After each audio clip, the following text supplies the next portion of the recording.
so this is Ramon Ray with Infusionsoft and Smart Hustle Magazine. And who are you and who do you work for?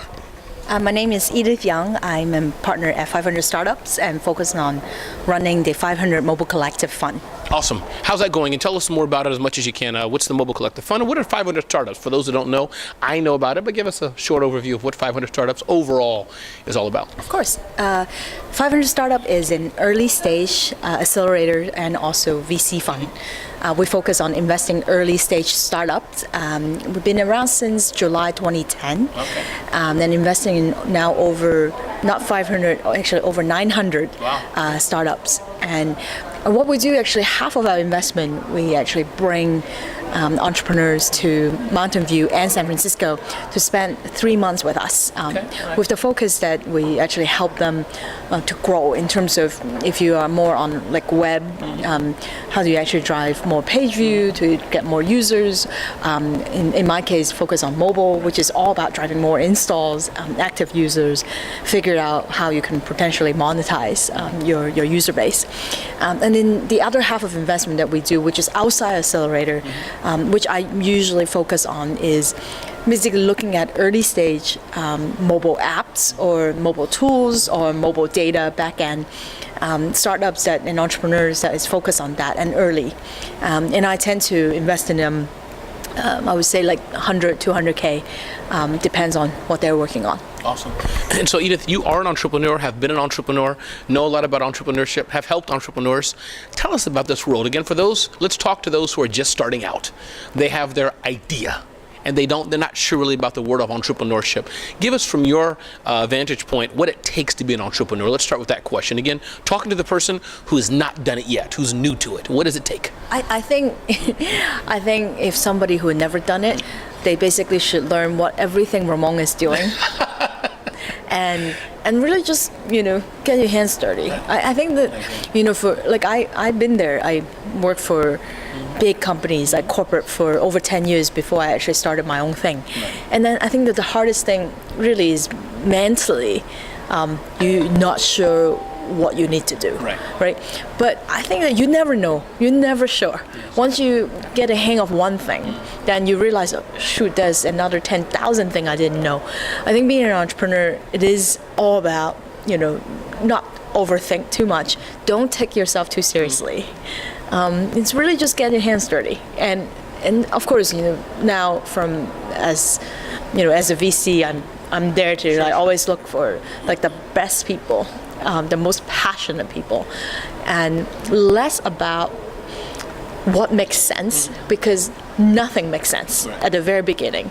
Just like Airbnb, it really doesn't make sense. It sounded very stupid. Yeah, to rent out your couch and someone will actually pay for it. It makes no sense. Or at the very beginning of Uber, which Dave McClure, who's our founding partner, he always makes fun of himself not investing in Uber when it only worth 10 million, because it was just so simple to give limo to rich people that really wasn't that big.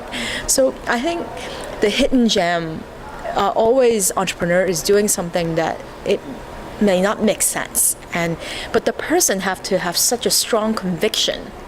So passionate about it that this person will continue to grind and work on this, many, many, many years to come. And it's never about, because I want to make a better living, or because I think it's so much easier to just work for somebody if you want to make a living. For sure.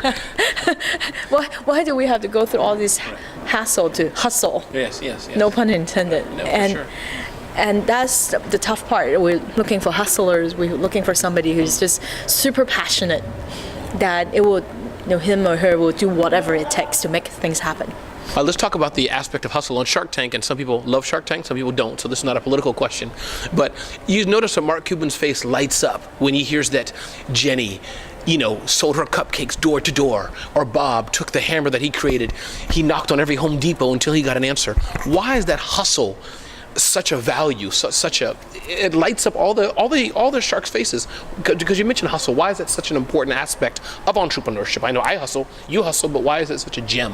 Why is it so important? Because I think for any big businesses, at the the core of it is to figure out what's the fundamental process. And if you're going to be the type of CEO where you're going to sit behind your desk and just like, put your feet up, it's never going to work because you have no idea what your user or your consumer or whoever that you sell to really, really want.